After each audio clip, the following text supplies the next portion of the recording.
Last week's Battletech vlog asked the question, if you had to pick one assault mech, what would that be? If you had to be a mech commander or a mech warrior, what would that one machine be? Well, let's follow up with medium mechs. In the Battletech lore, in the narrative, medium mechs are the workhorse. If we were going to inherit a mech or somehow save up, win, inherit enough C-bills to buy a mech, most likely it would be a medium mech. And tactically on the table, and we've explored this, tactically on the table, medium mechs are the best value. With battle value, in terms of weapons, in terms of armor, in terms of mobility, you've got a little bit of average or above average in all three criteria compared to the two extremes of, say, heavy/assault mechs and light mechs. So I have to pick one medium mech. And this is really hard because there are a lot of machines in Battletech that I really like to play.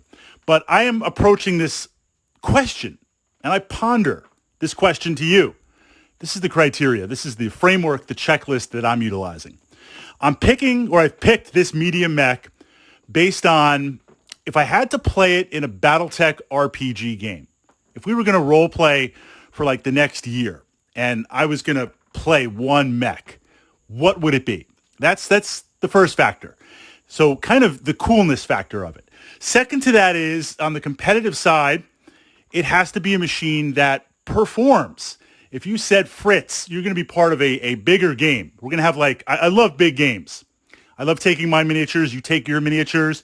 You take your miniatures. We put them all together and we play a big game. I also like playing with other players, multiple players on each side, simply because that's more ideas. That's a lot more fun. That's a lot more dice rolls on the table.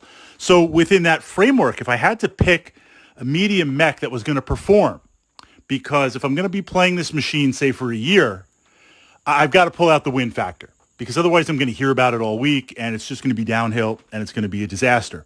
So I'm not saying some of those quirky mediums don't work, but it's got to be tried and true. Now, based on that criteria, and maybe even following some of my Battletech vlogs for a while, we could say the Wolverine.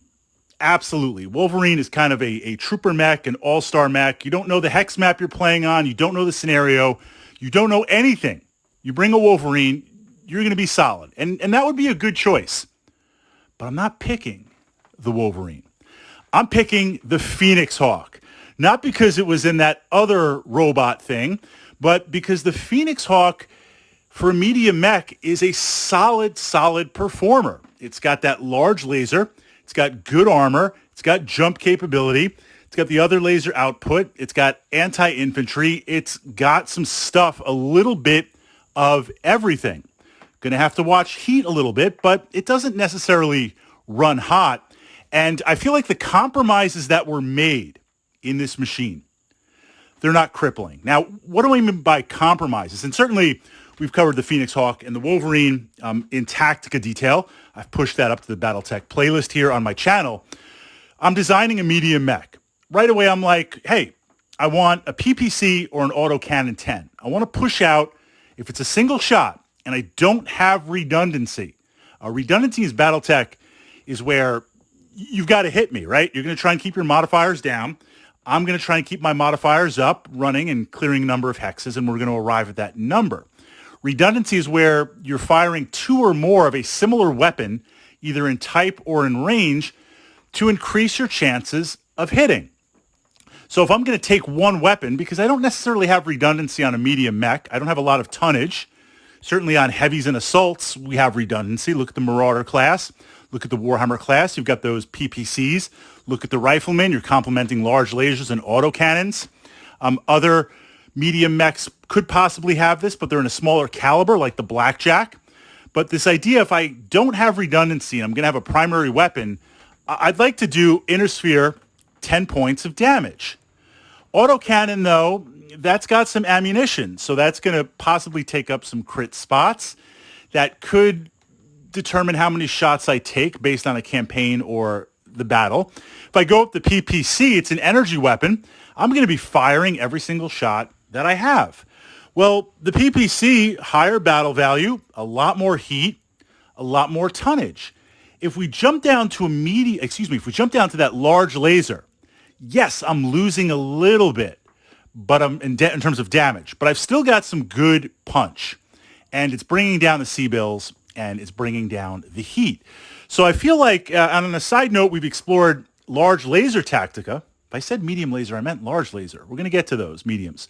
But a large laser Tactica, pushed that up to the Battletech playlist.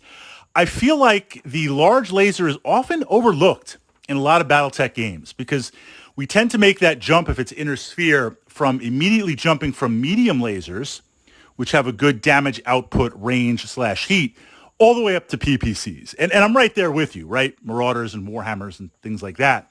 But some of the primary weapons of medium and even heavy mechs, if we're talking about like the Thunderbolt, the classic T-Bolt, stock T-Bolt, large lasers got some bite.